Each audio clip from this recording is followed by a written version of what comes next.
This presentation tonight is kind of a follow-up to one I did almost 3 months ago to the day here. And that was, I called that one Supreme Court Out of Control. And that was right after the session ended.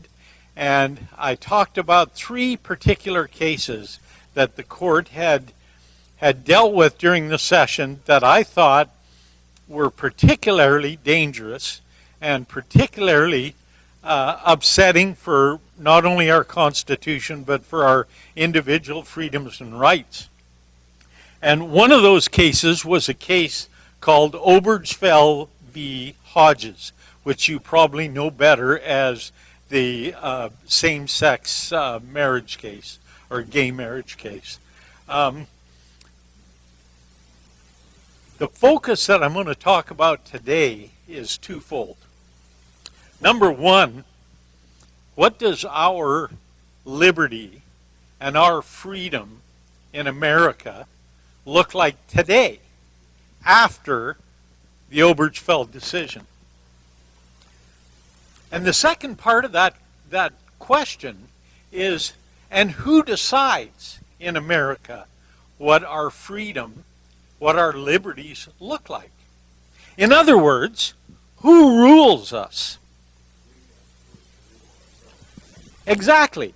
We're supposed to be the sovereign rulers, self-governing, of sovereign populace, right? Are we today? After Obergefell, and we'll get into this in minute detail, but especially after cases like that, who rules us? Who rules us? I'll tell you who rules us. A committee of 9 unelected lawyers sitting on the Supreme Court of the United States. They tell us what rights we have, whether or not those rights are anywhere in the Constitution. That makes no difference to them. We're going to talk about why that is. The Obergefell case came down on June 26, 2015, and the Supreme Court held that the same-sex same-sex couples have a fundamental constitutional right to marriage. Under the 14th Amendment, there's under 2 clauses in the 14th Amendment, what's called the Due Process Clause and the other Equal Protection Clause. Now, these justices have been working a legal fiction for about 100 years now, a little over 100, 110, 15 years, called substantive due process. And I'll tell you why it's a legal fiction in a minute. Let's go back to Obergefell for a minute.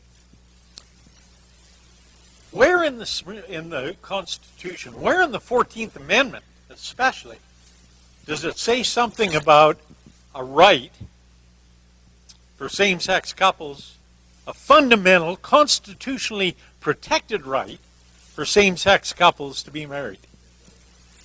Really? Well, we'll look at that in a minute. But you're right.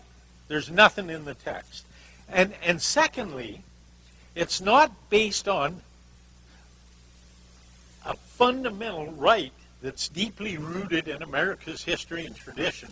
That language has been used by the Supreme Court for years, decades.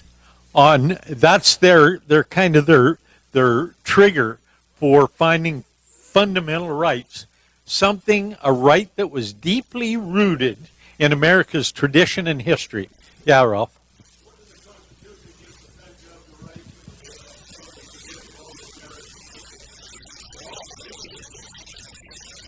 Well,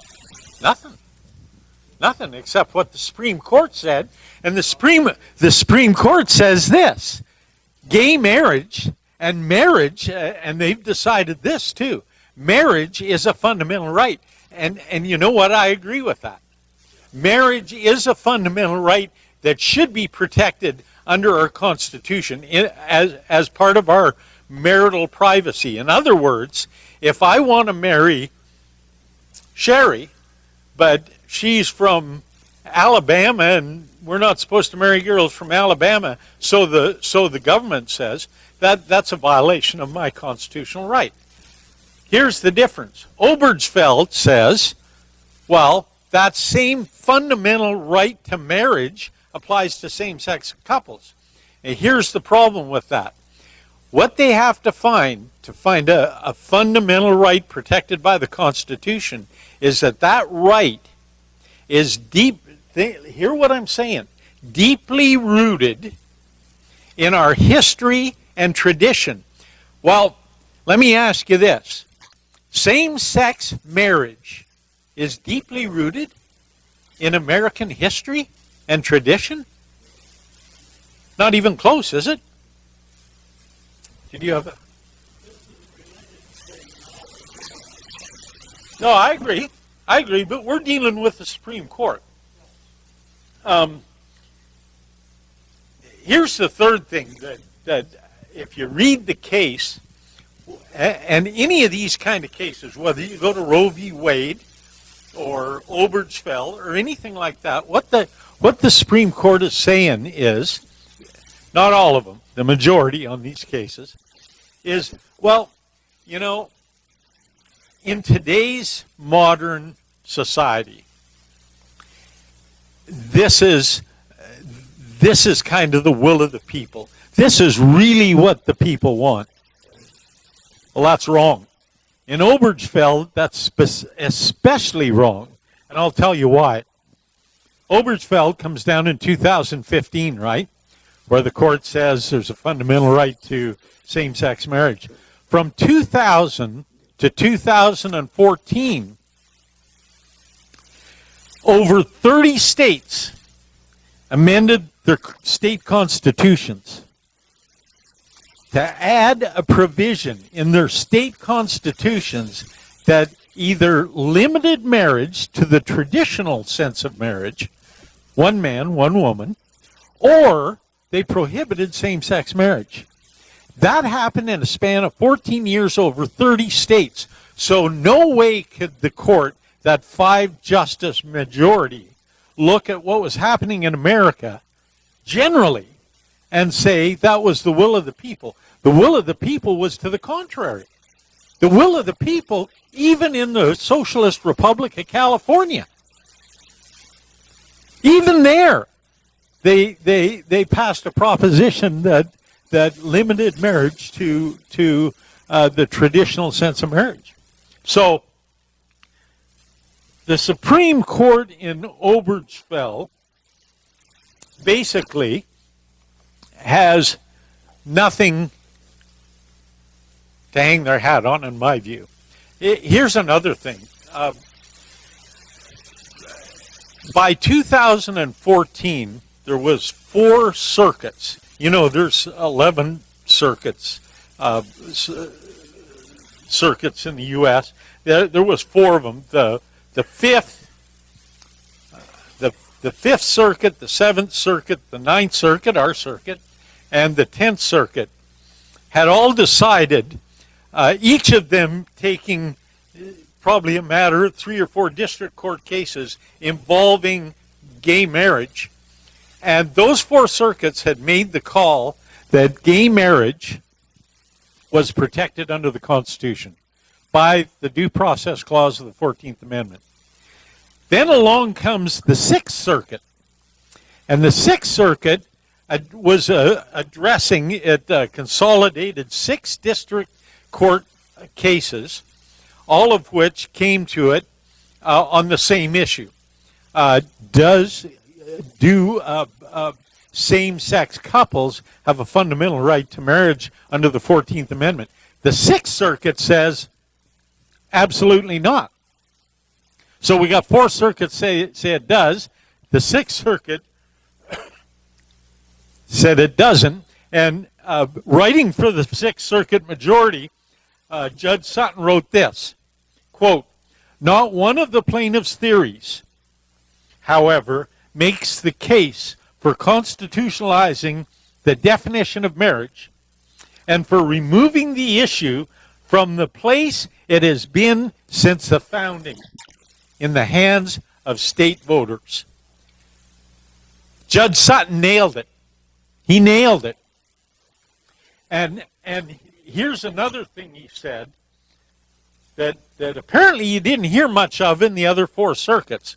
Judge Sutton said, by the way, there's a Supreme Court decision for Judge Sutton decided this in 2014, Sixth Circuit.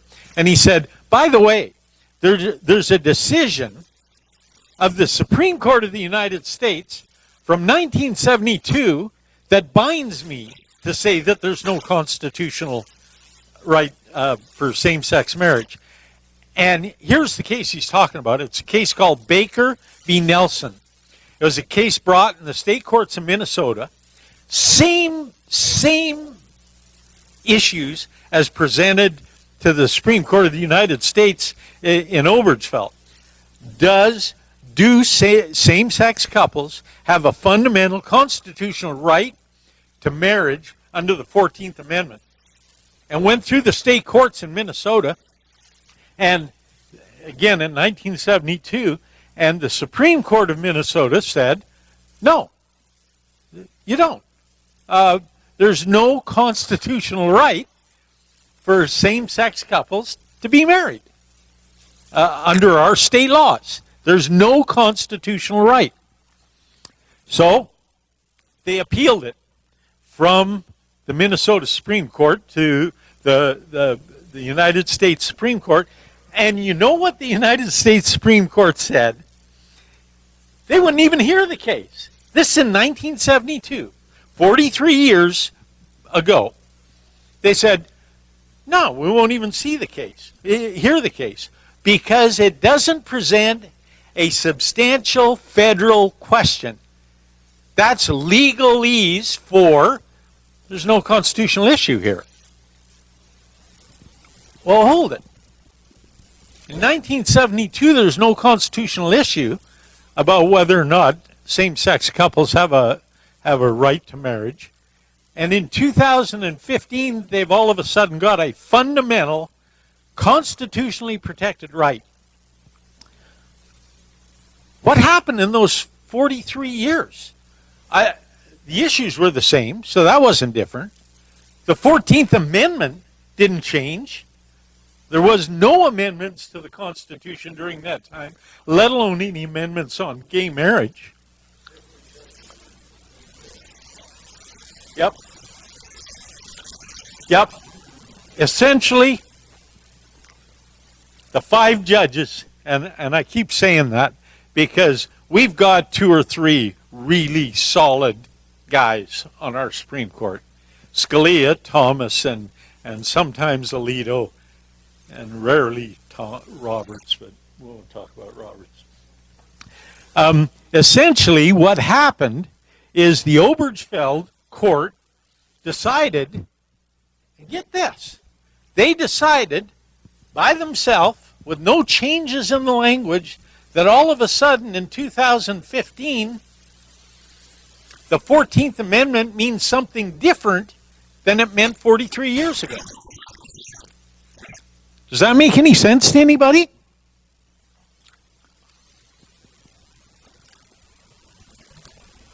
We're going to talk about 3 factors that I think led us to the Obergefell decision and the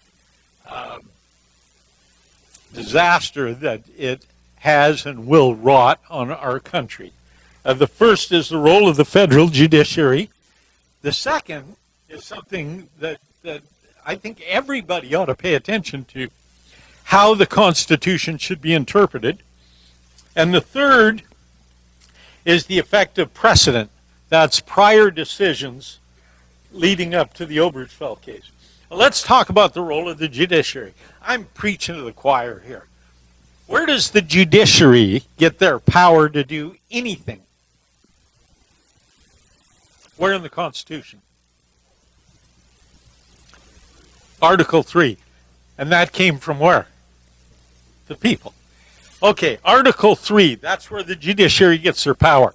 Well, let's look at this. Article 3, Section 1 says the judicial power of the United States shall be vested in one Supreme Court, blah, blah, blah. Well, we're here talking about the Supreme Court, so that doesn't really apply. Section 2 says judicial power extends to all cases arising under the Constitution. Well, the Obergefell case arose under the Constitution by virtue of the fact that the same-sex couple that brought that case, actually there were 6 cases, but they just called it Obergefell because they were at the head of the list. But the plaintiffs, the same-sex couples that brought the cases, were all alleging constitutional violations. So, the Supreme Court actually did have jurisdiction. Now, what they did is they made up a rule. They made up a right, a liberty right, based on the language of the 14th Amendment. That sounds a lot like lawmaking, doesn't it? Who's got the lawmaking power in the Constitution? Yeah.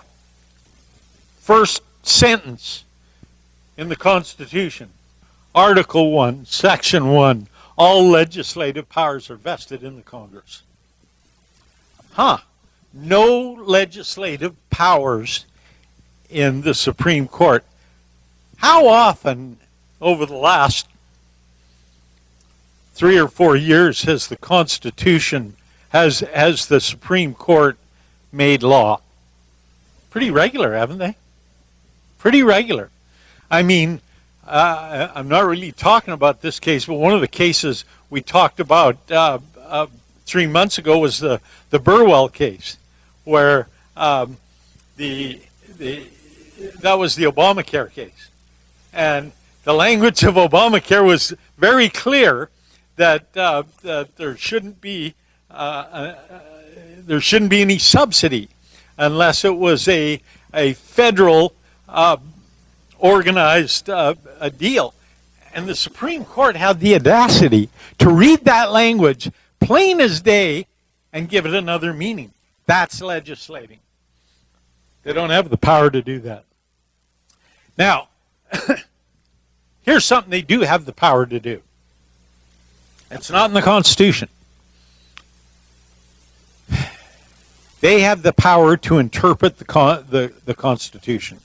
They have the power to say, based on their interpretation of what the Constitution says, what the law is.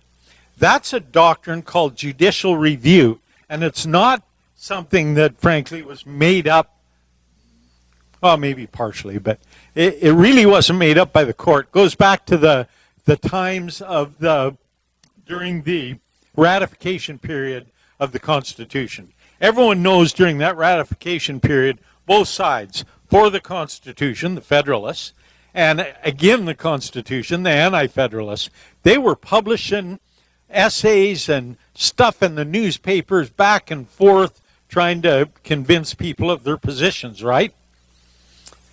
Federalist papers, everyone knows what they are? Alexander Hamilton is one of the primary authors of the Federalist Papers, and everyone knows who he is. He had quite an impact back in the founding era. And he said this in Federalist 78, "The interpretation of the laws is the proper and peculiar province of the courts. A constitution must be regarded by the judges as fundamental law." And we know that's true, right? Article 6 says the Constitution is the supreme law of the land. So it's fundamental law, and therefore belongs to judges to ascertain its meanings. Well, I understand that, because if you're deciding cases, as we saw under Article 3, Section 2, if you're deciding cases under the Constitution, you've got to be able to put the document in front of you and say, well, this is what it means, here's what the case is about. Does this apply? Doesn't it apply? Is one of the state statutes violating this provision of the Constitution? And if it is, That's the other power they have, to strike it down. Now, here's what the anti-federalists, they understood that. But you know, I'm always amazed at how close the anti-federalists were to the real issues. If you remember, the Bill of Rights was a big issue at the end of the Philadelphia Convention, right? Right at the end, September, they're ready to ink it. And Mason stands up and says, "Oh, I'm not signing off." And everybody looked at him and they said, "What are you talking about? We've been bantering and debating about the jits and jots of this document, and you get down to the wire and you say you're not. Why aren't you going to sign it?" Well, because it doesn't have a Bill of Rights. Well, number one, you just brought it up. Number two, why do you need a Bill of Rights? Because this is a document that gives limited powers to the government, and there's no powers to the government to limit your rights. So you don't need it. And third, if you do a Bill of Rights, what might happen is you won't put everything in there, and the rights that you don't include might be deemed waived. Well, think about it. The Anti-Federalists won the day. They got a Bill of Rights. If we didn't have a Bill of Rights, would we have the right to keep and bear arms in this country today? Would we have a pretty much unfettered, or what should have been an unfettered right to exercise our religion? I don't think so. So, the Anti-Federalists were right on this too. They said, hold on a minute. This judicial review, they weren't calling it that yet, but this right to interpret and make the final call, that's given a lot of power to those robed philosopher kings.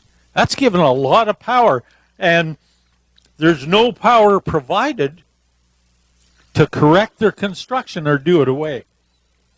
Well, they were right in retrospect. Then we get to Marbury versus Madison.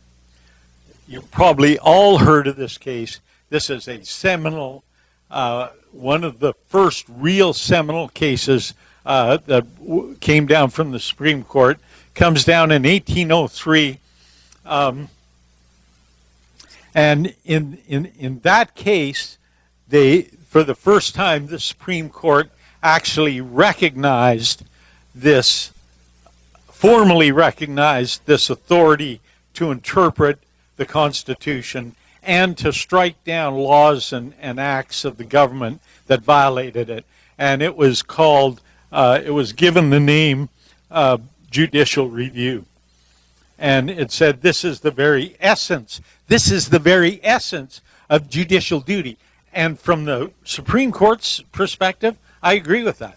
That is the very essence. Their days are filled with looking at constitutional cases primarily, and whether or not there's been a constitutional violation by the government, by the state, by the feds, etc. So, brings you to this. If that's their essential duty, well, how should they go about doing it? How do you interpret the Constitution? Let me tell you, there's in my view, there's two bodies of philosophical theory about interpreting the Constitution. Either side you can give a jillion names to. Over here on the left, no, we're going to do it the other way. Over here on the right, my right, there's strict construction, textualism, several different names that I wrap up all in one, and I call original meaning jurisprudence or originalism. Now, on the left is this other philosophical rule of interpretation, a living, breathing Constitution. The Constitution is a living, breathing document. Now, before we get into those two, let's talk about what some people have said. Some people that I respect. I think all of us here would respect them. Ronald Reagan on constitutional interpretation. Judges should not be liberal or conservative because the Constitution is not liberal or conservative. Everyone agree with that? I think that's dead on. Constitution is what it is. It's what we ratified in 1787 and amended then 27 times. 26. I don't count the 27th, but here's what Thomas Jefferson said about constitutional interpretation. Listen to this one. This is good stuff. On every issue of construction, let us carry ourselves back to the time when the Constitution was adopted. Recollect the spirit manifested in the debates, and instead of trying what meaning may be squeezed out of the text or invented against it, conform to the probable one in which it was passed. That's original meaning jurisprudence. That's originalism. Does that make sense to you guys? Pretty easy theory, isn't it? Pretty easy philosophical theory of how you interpret the Constitution.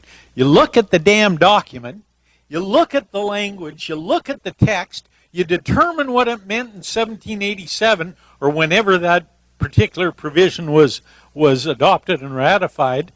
Then you apply in context the history and tradition of that era, and you determine what the original meaning was. And that's what it means today. Early courts, United States Supreme Court, South Carolina v. U.S., 1905. The Constitution is a written instrument. As such, its meaning does not alter that which it meant when it was adopted, it means now. Not rocket science, is it? Yeah, it means what it says. It means what it says. Matter of fact, I mean, let's talk about this for a minute. I don't care what document you're reading. If you want to know what it says, what it means, what do? First, you read it, don't you? You can't determine what a document means unless you read it. And then, when we have a document like the Constitution, which is almost 230 years old, you got to go back, because sometimes the words that they used back then might not mean exactly the same thing, right? Anybody here ever read the Bible? If you want to know what's in the Bible, what do? You open the book, right? You want to know what's in a particular passage, you open the book to that passage, and you start by reading it, right? When you get to the Bible, especially the Old Testament, sometimes does that get a little tough? Yeah. I'm no scriptorian, guys, but I just looked for an example, and I found one pretty quickly. In Isaiah 5, verse 10, it says, quote, now listen, anytime you start talking about Isaiah, interpretation's a big deal. It can get a little tough. Here's what it says. Yea, 10 acres of vineyard shall yield one bath, and the seed of a homer shall yield an epith. And I read that, and I thought, okay, 10 acres of a vineyard shall equal one bath, shall yield one bath. I thought, man, these guys were bathing in their vineyards. That's kind of weird. You got a bath in the vineyard. Till you look up what the word bath meant 2,000 years ago, and it was a measure of liquid. What they were saying, 10 acres of vineyard yields a bath, which was a little less than 6 gallons of wine. I'm going to tell you what, I think it was at this time that Isaiah was talking about how the vineyard was going kind of south, because 6 gallons for 10 acres ain't much. But that's a pretty good example of this originalism, this method of interpreting the Constitution. Read the language, read the text, see what it says, and then make sure your meaning that you're getting from that plain reading coincides with the meaning of the words back in 1787. And then if there's any ambiguity, you might go a little further and look at the history and traditions from that period, which if anybody read the Heller case that came down in 2008, which confirmed that the Second Amendment guaranteed an individual right to keep and bear arms, Justice Scalia goes through about 90 pages of history and context and language and what it meant then and why it doesn't mean this and that and what the context was and why the words, the right of the people to keep and bear arms shall not be infringed, why that's what it meant. The right of the people to keep and bear arms shall not be infringed. He shouldn't have had to do that, but because of the left-wing anti-gunners, he had to go through 90 pages of history and tradition and analysis to get back to what the language really said. Now,